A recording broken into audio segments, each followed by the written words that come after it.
presentation, please be sure to switch off your microphone and to mute your microphone and your webcam, and try to be in somewhere where the internet is stable. And just let me know if anytime if I seem to be breaking up.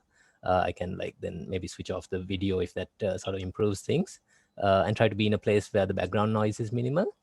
In terms of asking any questions, so please do send in it via the chat. So during the presentation as well, please send in any questions that you might have. And then at the end, we can take those questions. Okay. Yeah, I think we can get started then. Yeah, once again, thanks everyone for joining today's session. So this is actually the first webinar for the Jan-June 2021 period that is organized by the Candidate Council of Sri Lanka. So this is, we did a similar such event about 3 months back when they initially announced that the exams are going to be moved. I think at that time it was only, the plan was only with the level 1 exams to be moved to the computer-based testing in 2021. But then subsequently, the CFA Institute had decided to move all of the exams, to roll out all the exams in 2021 to the computer-based testing. So at that time, we also did another free webinar, which you can find on our YouTube channel. So this is more or less an update to that. So I won't be going over too much content that we covered there in terms of the initial, the introduction to the computer-based testing and what was the thinking behind it. So mainly just to update you on what has changed, as well as give more specific details, particularly on the level 2 and the level 3 program. So I believe at that time when we made the presentation, a lot of the information that was disclosed was mainly pertaining to level 1 exams. So there's a bit more clarity on the structure of the exams and what the exam day experience is for all 3 levels, as well as a bit more details about how you can register and schedule your exams, because I think we've been getting a lot of inquiries regarding that, because that process has now changed now that we move to computer-based testing. So these are some of the main things we'll be covering today. So as I said, anytime during the presentation, if there's a question that you have in your mind, just, put it into the chat. And at the end, we can take those questions. Yeah, so I think we can get started. So to update on what has, in terms of the computer-based exam, so broadly, the structure has remained the same from what we talked about last time, where the exam typing compared to the paper-based testing. Now the level 1 exam is going to be offered 4 times a year, and level 2 and 3 will now be offered 2 times a year compared to 1 time a year when it was the paper-based testing. And one difference is that CFA has now broadened the testing window for the computer-based testing. So previously, what they had said was that you can self-schedule the exam, and it was at that time up to 7 exam days you can choose from. Now they have extended it to 14 exam days. So depending on it depends on the exam location as well. But broadly, they have increased the number of days in which you can sit for the exam. In terms of the location as well, it has been greatly increased. So I think actually, I believe it's more than 400 plus now as well, where in a lot of locations they are, since it's computer-based testing as well, they're offering it at more in multiple cities as well and in multiple locations. So there's it's much more convenient for the candidates as well. There's more choice in terms of the there's more options in terms of the location that you can choose from. The other big improvement, which they've now rolled out across all 3 exams, is the exam length. So previously, from it being 2 3-hour exams, it has now been shortened to 2 2 hours and 15-minute exams. So that is something that has now been applied across the board to all 3 levels. So we've got clarity on that. That will be the format going forward for all 3 levels. In terms of the exam structure, though, they plan to keep it the same as much as possible, because in this because this 2021 is kind of like the transition period from the paper-based testing to the computer-based testing. So because of that, they not to sort of disrupt the candidates what they have been used to, in terms of what have they been used to previously.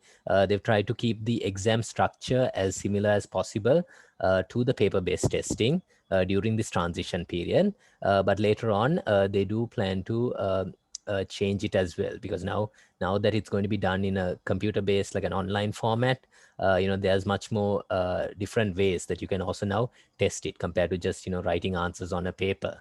But for the moment, it'll be a similar exam structure.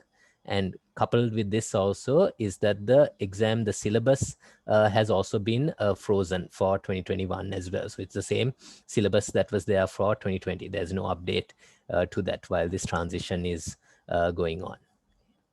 So this is the overview of that. The other major thing is in terms of the timing. So as I said, now it's there are 4 exam options that you have for the level 1 exam, and for level 2 and 3 there is now it's offered 2 times a year. So this is the schedule that we have. So for 2021 this is the program, and for 2022 going forward, this will be the structure that is there. So from what CFAI has revealed, 2022 will be sort of like the normal that will be there going forward. While 2021, this is the structure that is there for the moment. I believe there is also a couple of extra slots that might be made available, given that there were some disruptions to the December exam, where I believe in some testing centers, they are now offering a special exam testing in March as well. So that's only for the level 1 candidates, for the December candidates who were disrupted because of the in centers where the exams were not held. And we haven't got any clarity as yet whether a similar thing will be held in Sri Lanka. But given that the December exam was held, it might not, we might not get a March testing option for that. So this is the structure. And if you go to the CFA Institute website that has the updates, they actually provide this useful infographic showing that, okay, if you're a level 1 candidate starting in December, this is the path you can take, and the time it would take you to complete the exam, etc. So there's a useful infographic. You can access it via this link. So we'll be sharing this presentation via the feedback form after this session. So please make sure to grab a copy of that as well, where you can get all these details. Then in terms of the fees, this is the standard one. There hasn't been any change to it as such from our last update. So I think what was made clear was that there'll only be 2 fees now. There's only an early registration fee and the standard registration. So previously there was also a late registration fee. But now, given that the testing is more or less happening continuously, since there are 4 options for level 1 and 2 options for level 2 and 3, they've done away with that late testing fee. So these are the fees that you have. So that's the same as before. Then another key thing that the Institute also highlights is about not being able to schedule you basically between exams. Whether you pass or fail, you need to basically have a 6-month gap between when you can take the exam from whether you succeed or not. There has to be a 6-month gap between when you can take one exam and the other. So for instance, what this means is that if you're in 2021 and you take the level 1 exam in February, that means you can't take the level 2 exam in May. Okay? So you'd have to, then the earliest you can take the next exam would be in August, where they're offering the level 2 exam. Okay? Similarly, if you're, say, if you're a level, let's say you're a level 3 candidate in May, and say you don't get through with the exam, then you would still be able to take the exam in November for the level 3, because that is available. Yeah, so basically the way they have structured it is that there needs to be a 6-month gap between the exams. Okay. So for instance, if you take, so that also means that if you take the level 2 exam in May of 2021, and if say you don't get through the exam, then you can't take it in August. You'll have to actually wait till February 2022 to take the level 2 exam. Okay. So that's something to keep in mind when you're scheduling and when you're deciding, the path that you're going to take in terms of your exam schedule. So the infographic that the CFA Institute has provided on their website is quite useful for this, to get a sort of like a visual sense of, how long it might potentially take you to complete the CFA program. Yeah, so those are the questions regarding the overview for the CBT exam. Does anyone have any questions? I can take it at that point. Anything specific to this section? As I said, please remember to send in your questions via the chat if you have anything specific.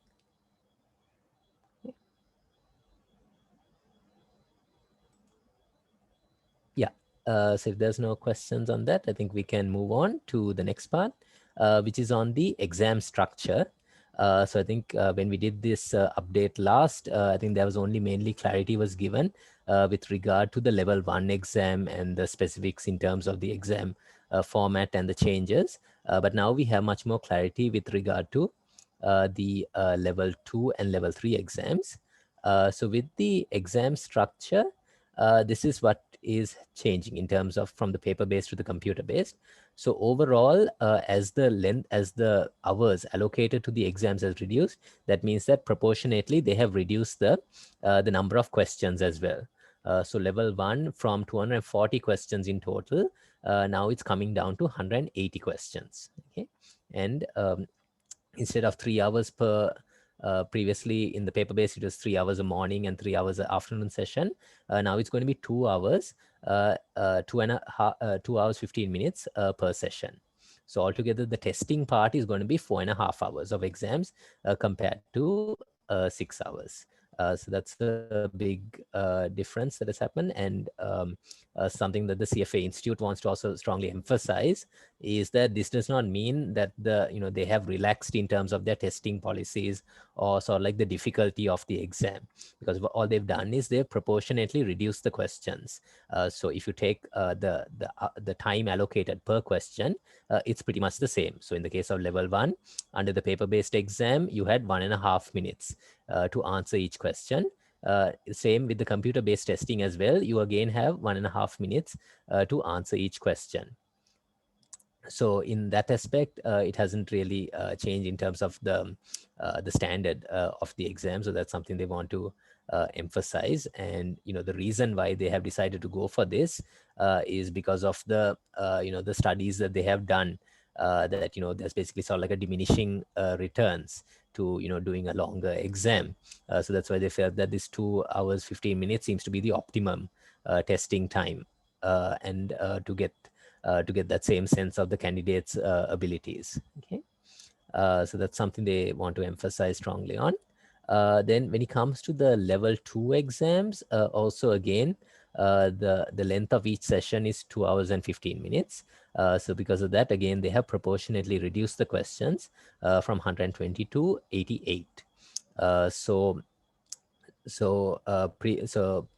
it's reduced proportionately, again, same as before, with the paper-based testing, it was about 3 minutes that was allocated per question. Now, again, it would also be 3 minutes, roughly 3 minutes per question. So that is the same between the paper-based and computer-based exams.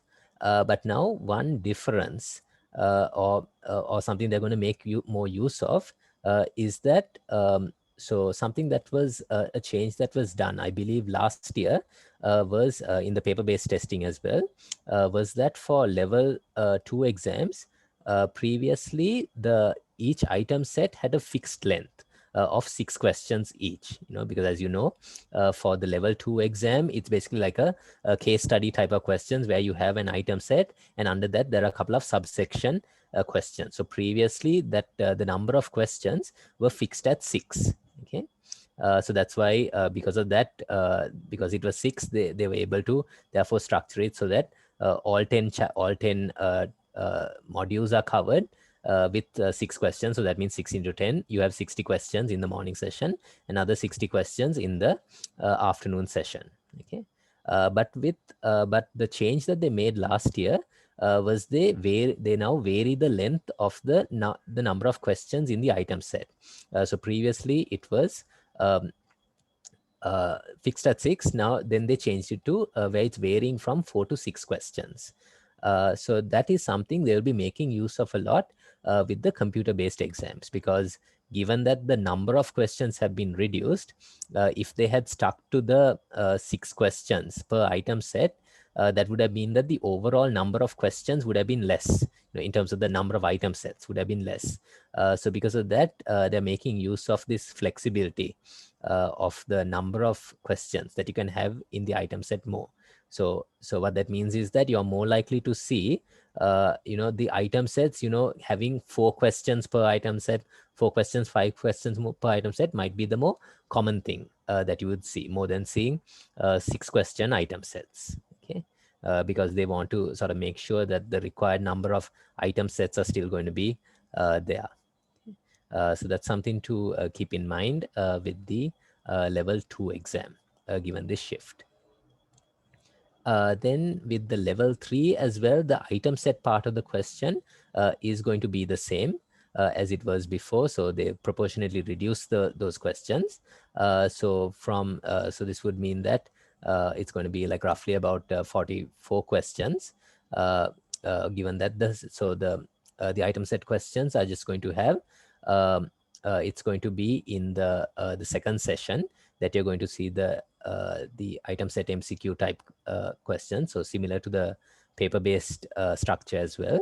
And they've also specified that each item set will have 4 questions. So they basically reduced, they kind of fixed it at 4. And when it comes to the essay style questions, the number of essay style is also being reduced from 8 to 15. Now it's going to be 9 to 12 is what you can expect. And also the number of subsections under each of those structured response questions is also going to change. Okay, and the points allocated to them would also differ. Okay, so that's how they have structured it. And in terms of the way it is going to be, where you're going to respond to it. So as you know, when it comes to the structured response question, that's where you usually, with the paper-based one, is where you have to write out your answers. But again, even though we call it the essay part of the exam, you're not really expected to write essays. What CFA expects you to do is to write to the point and to try to directly answer the questions. So given that this is now happening as a computer-based testing, a lot of the way that you're going to be responding to those questions might be in the form of like multiple choice questions or numeric entry type of questions. Okay, so that's something to keep in mind in terms of the type and the way the questions are going to be asked of you. Okay. So this is the overall format for the exam format. Any questions regarding that? So I think the main new development is the level 2 and level 3, the details of that. Okay. Then this is in terms of the structure that you will follow. So when you go to the exam center and you start the exam, this is the way it's going to be broken up. So at the start, you have the pledge that you're going to sign. So that's very similar to what you had in the paper-based testing as well. But now the new thing that is being added is there's an optional tutorial part for the exam to familiarize yourself with this with the software that is being used for the platform. So it's administered by these guys who are Prometic, and they are the ones who are providing the software, and they will be administering this. So with that, this is what will be done. So that's an optional part of the tutorial, so that you get used to that. And there are some sample questions and things like that, but none of those will count towards the final result. It's just a sample for you to get used to the that software. Then the first session, you have 2 hours and 15 minutes. And then there's a 30-minute break. One change that has happened since the last update we did is that the break is now optional. So if you don't want any break, you can just, move straight on to the second session as well, or you can take the break. And I believe, I think the way it's allocated is that 30 minutes is kind of like the maximum time you can take the break. So if you want to start like after a 10-minute break or 15-minute break, I believe you can still do that. Okay. So yeah, but that break is also optional.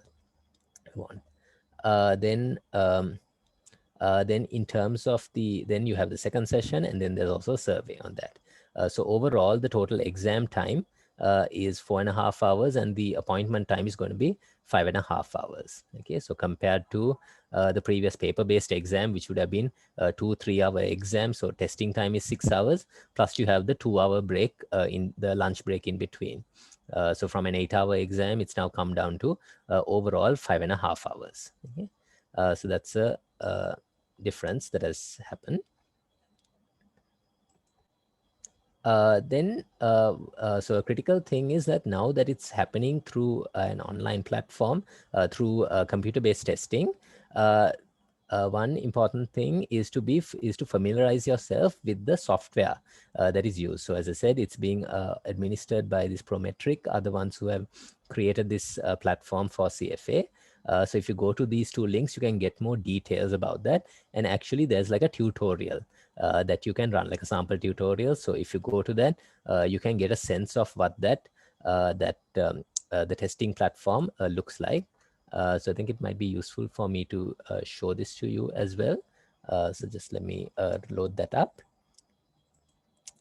In the meantime, does anyone have any questions with regard to the testing?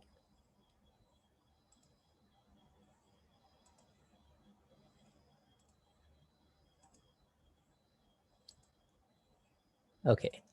Yeah, let me maybe just show you this software. So as I said, we'll be sharing with you this platform. So I will the handouts for this, so you can go and look at this. But just to give you a sense, this is what it looks like, the platform. So basically, when you enter this, you will see this. And what you do is just press OK, because this is just a test system that you have. So just say OK. And this gives you sort of like the feel of what this looks like. So probably with the CFA one, you'll have something like this would be where you have the candidate pledge or something where you'd have to sign off on it. Then typically this is what you're going to see.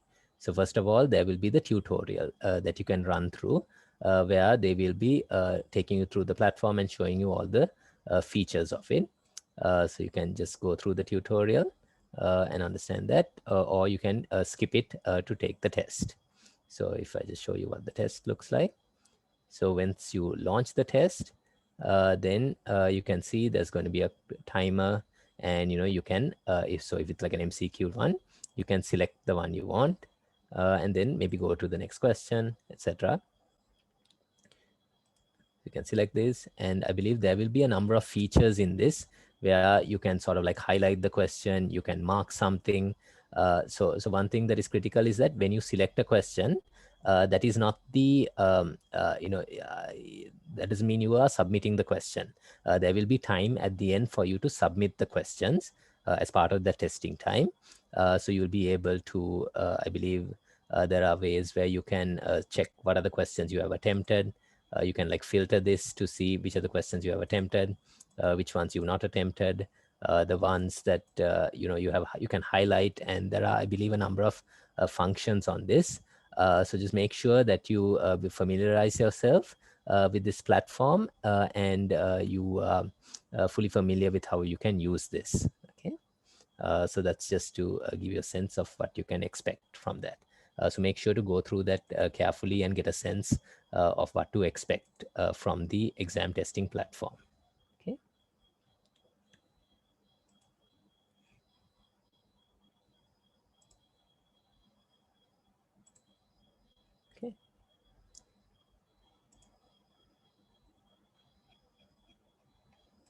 Oh, I believe I'm getting a couple of direct messages to my name. Could you kindly send them to the to everyone, so then I can view that, because I believe uh, it's coming to the how I've logged in on the phone. If anyone who's sent in questions, please send it to everyone, so then everyone can see the questions, and then we'll be able to take it off. Okay, thanks. Um, yeah, then a few other details about the exams and the exam software. Don't, one is these are few clarifications that the CFA Institute has made regarding it. So one is that the questions are not dynamic. So that is, it's not, because the thing is, until the for a particular section, you will be submitting those questions at one point, or once you're clear with all the answers, once you're comfortable with all, you can submit it. So similar to the way in the paper-based exam, where you have to mark that bubble sheet with the answers. Similarly with this as well, I guess there would be some way on the software where you can finally submit your answers. So because of that, you're not the exam is not structured to be a dynamic questioning.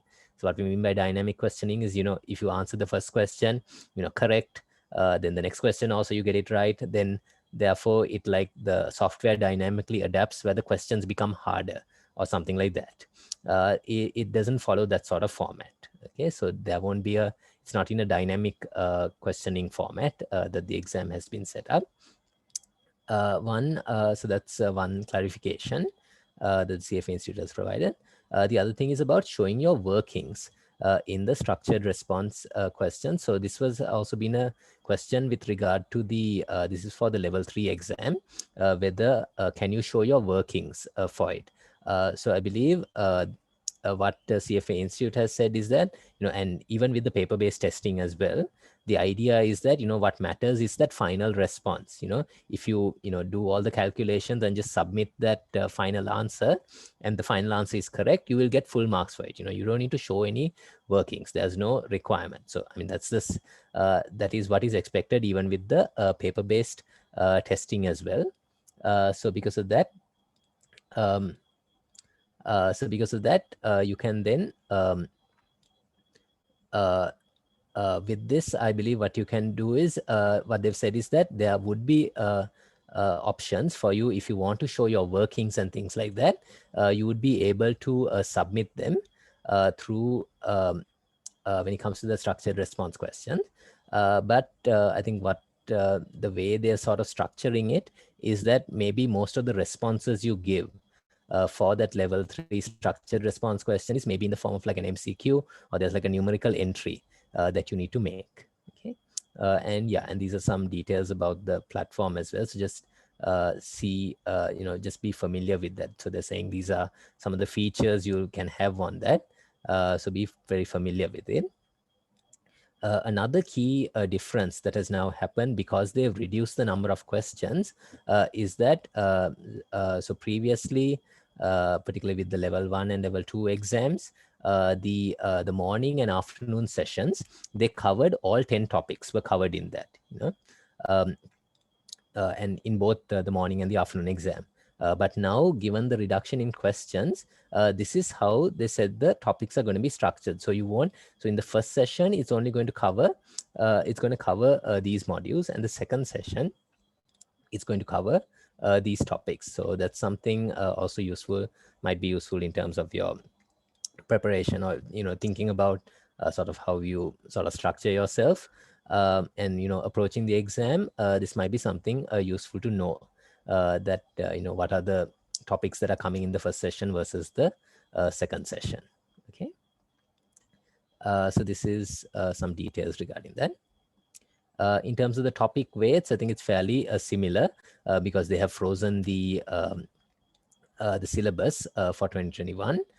So these are the weights that are being allocated for the different topics. So the number of questions would be sort of in line with these weightages that are given for the different topics.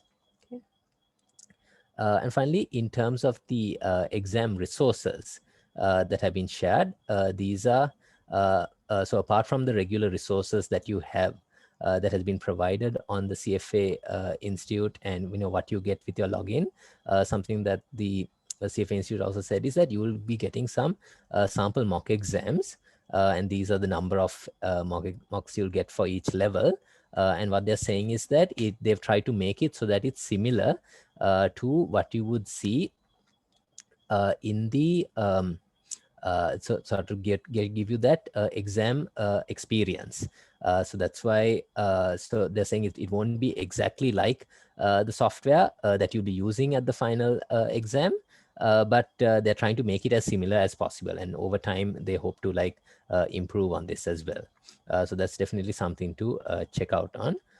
Also with if you're part of the candidate council, as you know, we provide mock exams as well from Wiley, as well as from Kaplan Switzer.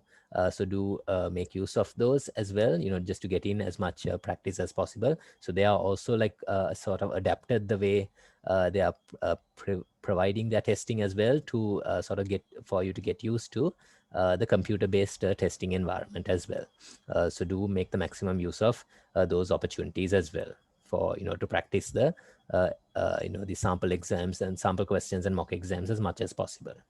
Okay. So those are some of the things with regard to the exam. Does anyone have any questions regarding that? So as I said, please send the questions to everyone to everyone so that I can see the questions. So okay, one question from Prashanthan is for the essay type questions for level 3, will there be a need to type session, or is it only MCQ and typing numerics? So I believe there could be. I mean, they haven't given specific detail. I mean, from what they have said, it's quite likely that predominantly it might be MCQ and numerical entry questions. But it's likely, since you have the option to show your workings and things like that, probably there would be some situations where you have to type out your answer. So probably they're not expecting you to write an essay, even with the paper-based testing, but you're just expected to give those bullet points and to fill in those answers in the format that they give you. So probably there might be some typing that might be involved in that. Okay. Yeah, and in terms of Nuha is asking, would we have paper worksheets as well? Yes, so that's something they said they will be providing. So you can, so they will provide paper and pencils for your working. So one thing they said though is you can't take your own. The exam center will be providing that. Okay. So yeah, so that's something you can. Yeah, so if you have any further questions, just do send it in to the chat. So then the next section we are moving on to is also a critical one because with this shift to computer-based testing, there has been a key change in terms of the way the exam is structured and the way you sort of register and schedule these exams. So previously, when it was the paper-based testing, you just register for the particular exam, if you're doing it in December, if you're level 1, or if it's in June for the other levels. You just register for the exam as a candidate, and then everything's basically sorted because you don't have any choice with, when the exam date is, and, you will be sent that admission ticket, and all of that is kind of taken care of. So at the point when you register as a candidate, you're pretty much done. You're set for the exam. But now, since you have flexibility with when you can take the exam, now it's going to become a two-step process. So registering as a candidate will be separate from when you can schedule your exam. So that's something very critical to keep in mind, because I think there's been some cases where maybe candidates have registered, but they have not gone ahead and scheduled the exam that they're taking. So that's a critical thing that you have to remember to do this time. So this is what they're saying you need to be doing. So when it comes to registering, the process is same as before. You log into your CFA account, create that account, and make the payments, and you can register as a candidate. Then subsequently, so you first need to register for the particular exam window. Are you taking the exam in February, May, August, or November? So that's what you do at the registration process. Okay. Then what will happen is, closer to the exam, they will announce that the scheduling is now open. So you will be able to schedule the when they will open it up, where for the particular exam cycle, you'll be able to schedule the particular date. Okay. So then at that point, once that is available, you'll then have to log into the account again. And there you will now have the option to select the particular date that you can register for the exams. Okay. So that's a critical difference that is now there in the registration process. So when it comes to scheduling the exam, you're going to see something like this. I think it's a bit blurry, the image that has been provided. But the idea here is that when you have to schedule the appointment, when you have to schedule where you're going to have the exam, a critical thing is that now the way they have organized this, the scheduling, is that it's based on city. So therefore, it's not on country. So you can't select Sri Lanka. You have to select Colombo or whatever the testing particular city where it is located for you to see some results. Okay. So that's something important to keep in mind. You need to select a particular city when you're trying to locate a test center. And then what you need to do is you need to then select the date range for those, the possible dates that you can select. And what they tell is to, put as wide a date as possible within the testing window date. Okay, so that you get the all of the results that would be applicable to that. Okay, so that's something to keep in mind when you do this. Then when it comes to selecting the test center, this is what you would likely see. Once you select that, you will get something like this where it will tell you the different cities where you can take the exam, as well as the possible dates that you can select amongst this. So I think a few things to keep in mind with this. So as you would, so from what CFA Institute has said, in most test centers, what you will get is that there might be a morning slot as well as an afternoon slot for taking exams. Okay, so you can either do it in the morning half, those 5.5 hours, or in an afternoon slot is what you can take. So likely for a given date, there might be 2 different slots, but it depends on the test centers and how many slots they are offering. The other thing is, as you would expect, it's quite likely that weekends might be more popular. And because of that, they might get filled out quickly. So because of that, keep that in mind as well when you're deciding what date to take. That if you have the option to take some leave on a weekday or something, that might be you might be getting a better chance to get the date that you prefer that way. Because if you are hoping for a weekend, it might be a lot of candidates might be trying to get in for that, and because of that, some of the slots might get full up. So that's something to keep in mind. The other critical thing is, so even though CFA has said that for a given exam window, there are maximum of like 14 days that the exam can potentially be offered. The number of days that are offered, that 14 is kind of like the maximum, because it really depends on the country and the city and the number of candidates that would be sitting for the exam. So because of that, you may not get the full 14 days. Maybe it's only 5 days or 10 days maximum that are allocated. So because of that, one thing also to be mindful of is the first time you go to this and you select the city and try to get the number of the number of locations for this. One thing is that when you look at this at a particular point, the system may not show you all the possible options that are later offered to you. So from what CFA Institute has said, it's likely that they will show you about maybe 80% of the available appointment dates. And then only once things fill out and once the candidates have filled and the slots are filled, then they might roll out some additional dates as well. Okay, so that's something to keep in mind. But having said that, though, I believe it ideally, I think it's not really a good idea to sort of wait till the last minute to decide what date you're going to select for your to schedule your exam. Particularly if you're hoping that a more preferred date comes up. If the other slots get filled out, it's not guaranteed. Because it depends on that. It's not guaranteed that more exam slots would be made available. Because it depends on the number of candidates that are sitting for the different dates.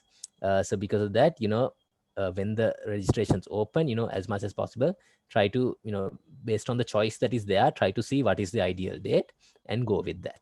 Okay. So that's key thing to keep in mind. Okay. Then, of course, if you do want to reschedule though, for if there's some emergency or something you need to reschedule, then this is what you can do. So for 2021, given that this is a transition period, they have CFA has reduced that rescheduling fee to $25. So this is where you have to reschedule within a given exam window. So that is, if you're taking the exam in May, you switch it from, say, the 9th of May to the 11th of May, something within that same testing window. So for that, if you're doing that, the charge is $25. Uh, but they've said that going forward though, the usual charge, so for 2021 they're saying this would be the fee, but the usual charge, however, would be 250, because I think they don't want candidates to be like using this too much, because then that creates issues with the scheduling and stuff. So something to keep in mind. But if you're rescheduling to another exam window, so from May, you're now going to reschedule it to November, and it's not due to deferment or things like that, then it's like you're registering for a new exam. So then you have to pay the usual fee that you would if you're, registering fresh for a new exam. So that's something to keep in mind in terms of the fees that are charged for this. Okay. There are also some situations, given the health situation, it might be possible that, the test center, the test providers decide to change your appointment date. Maybe after you have registered, things have changed for whatever reason. Maybe they have to, they can no longer hold the exam at the place they were hoping to do. So maybe they have to go to a new location, things like that. So what they say is that you will be notified within 15 days of the options that are available for you in that situation. So they're saying if this happens, this is what you can do. You can defer the registration to another exam window. There is also, in limited cases, this option of going for this online proctored testing. So that is where you do the exam in your home or wherever in a particular sense. But that is in a very limited case, and it's not something they're going to roll out. It's just for mainly for the candidates who've been affected because of COVID, where the candidates, their exams have been deferred, or there's also the option to request for a refund. So I believe after the March exams, this is something that might be there. So this is, so be clear, this is in a situation where something changes with the test providers for, for regulations or something, something unexpected happens. This is something that they might offer. If it's if it was something beyond your control, where your appointment date and time has changed. Okay. So yeah, so these are just a few other points regarding this. So again, it very much depends on the particular center, the city that you're taking the exam. So in some cases, you might even be able to choose the time slot that you can take the exams. So again, depends on the number of candidates. Another important thing is sometimes what might happen is when they open the scheduling window and you register, say you're going to take the exam in, the options are given by city, maybe in Colombo is one option, maybe, and you register for the exam, maybe at the point when you, schedule it, at the point when you schedule it, the details may not be provided as yet, because maybe the test providers are also like finalizing their details on that. So if there is something like that, basically don't worry. You can still schedule the exam, and probably closer to the exam, they will tell you the details of that. Okay. So that's something to keep in mind. Don't get worried when you're scheduling the exam. That's something that can happen, given the current health situation as well. Things are a bit fluid on that. So just allow for that to happen as well. So therefore, these are some of the critical dates to keep in mind regarding this. So this is a very important schedule to keep in mind. So look at your exam schedule, what testing window you're going for, and be mindful of that. So you can now clearly see there's a difference between there's a date that the registrations are opening, and there's a separate date when the scheduling is opening. So these are two different and when the schedule and there will be a cutoff date when the scheduling window is going to be closed. So you need to make sure that you make that appointment between those dates. Okay. So here they have roughly given when the exam windows are going to be. So when you're selecting those testing windows, make sure you select the full period so that you can, so then all the available dates for that particular city are available. Try to put a big margin as much as possible. Okay. So these are key thing to keep in mind. So again, all these details are there on the website, and we'll be sharing this presentation with you as well. So you can keep this in mind. Okay. Yeah, hope that it's clear. Let's see if there's any questions regarding this. Okay, they're saying when scheduling, don't limit. Okay, sorry. Yeah, can I move the date after I have scheduled? So that is basically subject to that. So if you decide to change the exam window, then you will incur that $25 charge, to do that. If it's something on voluntarily you want to change, then yes, there would be a charge to do that. But yes, you can change it if there are, provided there are slots available for you to change. Okay. Yeah. Then to give you a sense of, so with the exam experience now, most of you, if you have done the exam before, you would know that usually it's held in like a hotel, and there's like huge number of candidates in typically in one location or few locations where it's going to be held, in a convention center or in a hotel. So now what they're also saying is that, given the pandemic situation overall, the computer-based testing is kind of like a more safer environment as well, because what they're saying is majority of the test centers, because you need the computers and the IT infrastructure set up, for majority of the test centers, you're going to have only like maximum like 25-30 people in a given test center. So overall, from a health perspective and social distancing perspective, it's going to be much sort of a more safer sort of experience. So that's something to that they want to emphasize on. And yeah, so and it kind of makes it for a much more pleasant environment as well. So less number of candidates, so maybe less distractions, and also more temperature control. So if you've been to one of the paper-based exams, one issue is with the temperature. The AC is being too the temperature being too cold, and how do you deal with those and those kind of situations. So overall, the idea is that this would make for a hopefully a more pleasant experience. Then these are some things to keep in mind in terms of what you can take for the exam and how you should approach it. So you need to arrive at least 30 minutes before. The ID process is still the same. You still need the valid international travel passport. That's still the, that's still a must. And one thing is that you will be provided with the paper and the writing utensil. Okay, for this.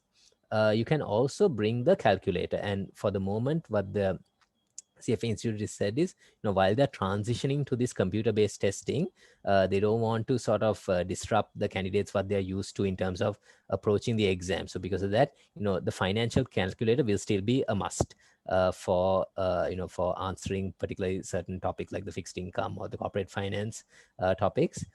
So make sure you have the approved calculator with you. If you want, you can take even two. That is fine. And yeah, so this is how you can expect the exam day experience to be. In terms of what you can take, this is what you need. So all you need really is just the calculator and the passport. That's all, like the minimum that you would need to get in. Then in terms of something like so previously with the paper-based exam, you also needed to bring that admission ticket with you, and usually the invigilators would mark that and things like that. But now you don't need to actually. However, it is sort of optional. Yeah. Usually what would happen is when you schedule the exam, the test provider will send you the details of, the address and the timing, and all of those details are there. So if you want, you can take a printout of that. But what they're saying, it is kind of optional, but it might be, of course, useful to have that because it has all the address and the details and things like that. But yeah, but the main thing you need is the calculator and the passport. Okay. And what you can't take in is the food or drink, so that's same as paper-based testing. But what they're saying is there will be like water coolers and things like that outside places to get snacks outside the center. And also one thing, you can't take your own equipment as well. Okay, so that's something to keep in mind. Okay, yeah. So those are some of the key things regarding what you can and can't take into the exam center. Then in terms of other things, you can, I mean, similar to the paper-based testing, you can leave the test center like during the break or during the time portion as well. If you need to use the restroom or something, you can do that. You can go out, or you need to get some water, you can do that. But then you need to do that checking process again. Okay, so you can make use of that break for that if you need to get some food or, just to stretch your legs, that is there. And they also said, though, they will make arrangements for you to some lockers or things like that for you to leave your belongings if you have something. But again, I guess it's something that will vary by test center, so just be mindful of that. And also, given the current situation, something they've also said is, regardless of sort of like the health regulations in a given testing center, all candidates do need to wear masks and to go for the exam, and need to be wearing throughout, as well as maintaining that social distancing and whatever extra sort of precautions that the particular test center will be taking. Yeah, and finally, we come to some of the options that are there. So I know that some of you might be those who had originally registered for the June exam and got deferred, and maybe some of you from, instead of doing it in December, maybe you are now sitting for the computer-based testing. So these are some of the options that have been made available to the candidates. And I believe you would have, if you are one of the affected candidates, I believe today the CFA Institute would have sent out those emails about the deferment process, where if you feel uncertain that, the February exams, you're uncertain about that, you now have the option to defer it to a further slot in the May, August, or November. So this is what you can do. So now you can defer it to these slots, and or you can also get a full refund if you want to give it, want to take a break from the exams and come back to it later. Okay? So these are some of the options that have been given for the candidates who the program has been deferred. And again, finally, just to re-emphasize, these are some of the critical dates to really keep in mind regarding this. Okay, so just make sure you have this in mind. And if you go to the CFA exam website, you will have so you can select, there is like a drop-down menu. If you select the particular exam test window that you want, then all these details will be provided there. So this is a key thing to keep in mind. And finally, just on where you can find more additional resources, more details on the computer-based testing. So, so the most recent update that was given by the CFA Institute is, you can find it at this link, where they did a very comprehensive thing that was done. And this is what we have for that. So this is the CFAI that was done by the CFA Institute. And you also have the one that the Candidate Council also did last year. So you can view these on YouTube if you need more information regarding this. So particularly with the one done by CFA Institute, the Q&A is particularly useful to, a lot of these different queries that candidates have been having. So please check out those resources as well as these are the key website links to keep a track of, as well as the email to get in touch with CFA for all this information regarding the exam changes and these new developments. Okay. Yeah, so with that, we're done with the formal session. So it's over to you. If you have any questions you want to clarify, now is your opportunity. So as I said, please send it in. Message it on the chat to everyone.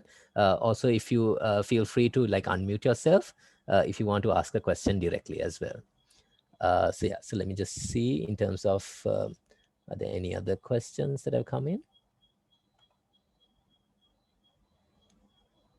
Okay, one question from Charaka, will the exam results be available real time or similar timeline as usual? So yeah, so it will be a similar timeline as usual. So I believe I'm not certain whether it will be quicker or longer than earlier. I think definitely it won't be longer than the paper-based testing. But yeah, it's not going to be instantaneous. You're not going to get the results instantly. Okay. So because that's a point that the CFA Institute wants to strongly emphasize as well, that because we move to computer-based testing, because the number of questions are less, they're not the exam is not, they're not being the standard has not changed in terms of the exam. They are still following the same procedures in terms of setting the standard for it and things like that.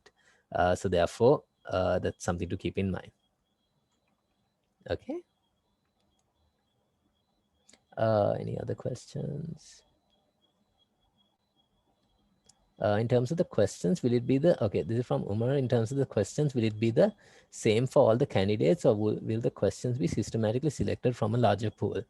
Um, and that's not something I'm not really sure how we can, what we can say with certainty about that. But one thing they have said, it's not going to be dynamic questioning.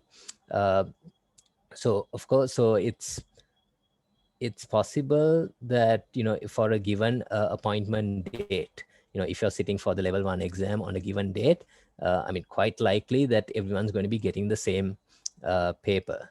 I'm not sure whether it varies by the scheduling date or the scheduling windows and things like that, given that particular level 1 exam is now being held 4 times a year.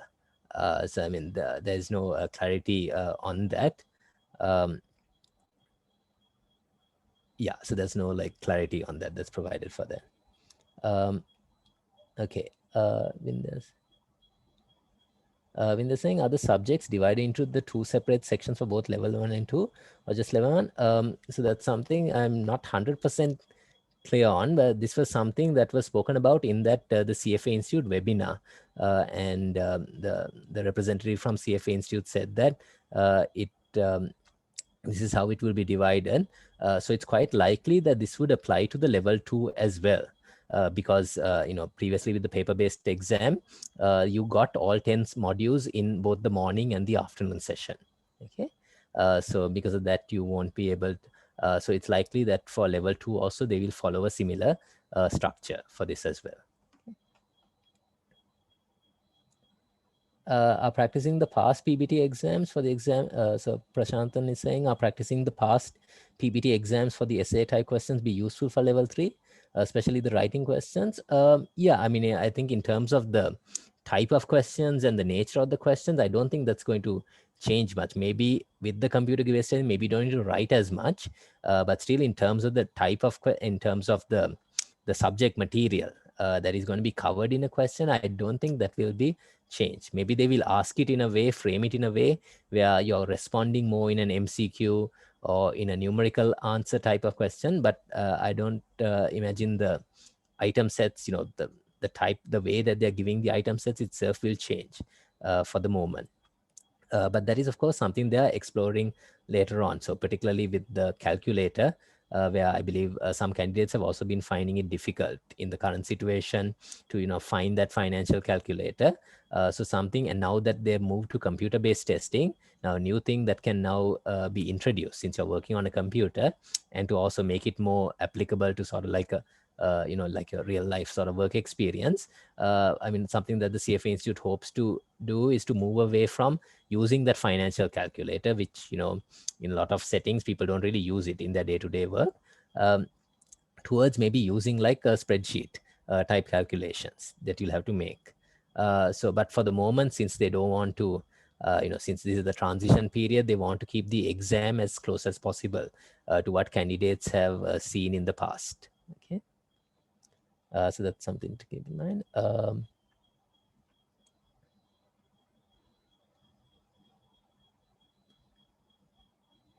Okay, question from Zaid, something to clarify. Is the option to move the exam only to defer it to the next sitting? Isn't it possible to move it around a week? Yeah, so with regard to that $25 charge, that is the scheduling. So within, say if you have registered for the February exam, that $25 charge applies to if you decide to change that scheduling date. That is, you have to move it within that February testing window. So maybe from February 7th, you want to move it to the 11th or something. so that you can do that, provided that the slots are available, and you have that $25 charge. But if you're moving it from one exam window to another, then that would be same as like registering for a new exam. So then you bear that full it follows that standard cost of either the 700 early registration or the $1,000 standard registration is what you will have to pay for that. Okay, because then it's kind of like you're forfeiting this exam and going for a new one. Okay, so that's something. Travis, can you hear me? Yes, go ahead. Yeah, regarding that, because on the option that comes on the portal is defer to a future exam. So that doesn't mean that I'm moving on to July, right? I can click that option and probably select another date within another week or something. Yeah. I'm not sure if this is different from, are you a candidate where your exam had been deferred from June? No. I have just registered and I scheduled it for the 23rd of February. So I'm wondering if I could move it maybe to another week or two later. Is that an option? Yeah. If I click on defer to a future exam, does it go put me on to like another July, or would that allow me to, move it around a week or something? Yeah, I believe if that it should be, I mean, given what they have said, it should be like something where you can move it by a week or some other testing center within that day. Okay. Okay. All right. No problem. Thank you. Thanks. Yeah. Any other questions from anyone? Yeah. And I said, please feel free to unmute yourself and ask anything. So while y'all are coming up with any more questions, just also want to emphasize our schedule for the up to the June 2021 so these are the specific events that we have planned, as well as some of the other things that we're making available. So I believe some of you would have got the mails about the Wiley mock exam is something that we have made available, and we are hoping to make this available for each of the testing opportunities now. So for level 1, since there are 4 exam windows, we're hoping that we will be able to offer that 4 times as well, similar with Kaplan Switzer as well. So with the Wiley, as you know, that as per our arrangements with them, that's something that is available only to made available only to candidate council members. So do take advantage of that if because given that we're in this transition period, it's best to like try to practice as much as possible. Then the next event we have planned is the really next week, which is again a level 1 masterclass on corporate finance. I think a topic that we haven't covered before, and this will be where we'll be going over sort of the how to master that calculator in the use of some of the corporate finance related topics. So really how you can use that calculator to save a lot of time in the corporate finance related topics, and particularly looking at some standard and non-standard questions, as well as some looking at some sample questions as well for that. So please do check that out if that is of interest. Then these are a few other things that we have. So something we are also looking to do is, as you know, last year, we are trying to do more level 2 and level 3 type events as well, in partnership with some of our testing with our exam prep provider partners as well. So that's something we'll be looking to do. But given the health situation, we're a bit constrained in terms of having like an in-person session, because we were facing some technical issues with doing that last time. But yeah, that's something we'll be looking to do. And something we're also looking to do is to have a mock exam discussion session with, in partnership with maybe a local prep provider. So these are some of the events to look out for for the remainder of the testing cycle up to June. Okay. And of course, do follow us on to keep up with this, follow us on the social media channels. So one change that we have now done is that we've sort of like consolidated our social media channels, because at the moment there are separate channels for the CFA Institute, the CFA Sri Lanka, as well as the CFA Candidate Council. So now we've sort of consolidated them. So these are for Facebook and Instagram. The page you need to follow is the CFA Sri Lanka pages. as well as on YouTube. This is the page where the recording of this video will also be made available there. And also it would be quite useful for if you're interested to join the WhatsApp group where you can get these updates, as well as if you want to ask questions from us, provide the feedback. That's also very useful, as well as go to our website to get more details, particularly about the benefits to candidate council members and the discounts that we have on offer. So yeah, so if you're interested, please do contact us and to sign up for all the offers. And particularly also to emphasize is now, since a lot of our events are being done as online, when you register as if you become a candidate council member, you will have access to our past catalog of the exam prep events that we have had in the past. So we've had like ethics master classes, we've had calculator master classes, the study tips sessions, derivatives. So you'll have access to all of those. So if you're interested, please do sign up for that. Okay. And yeah, please do, if you have any more questions, please feel free to ask them now. And also, I believe in the chat, Sanika has shared the feedback form. So if you fill out the feedback form, you'll be able to you'll be able to download this, the presentation for today's session there as well. Okay. So please take a minute to fill that out, and you can then download the presentation as well. Any other questions from anyone?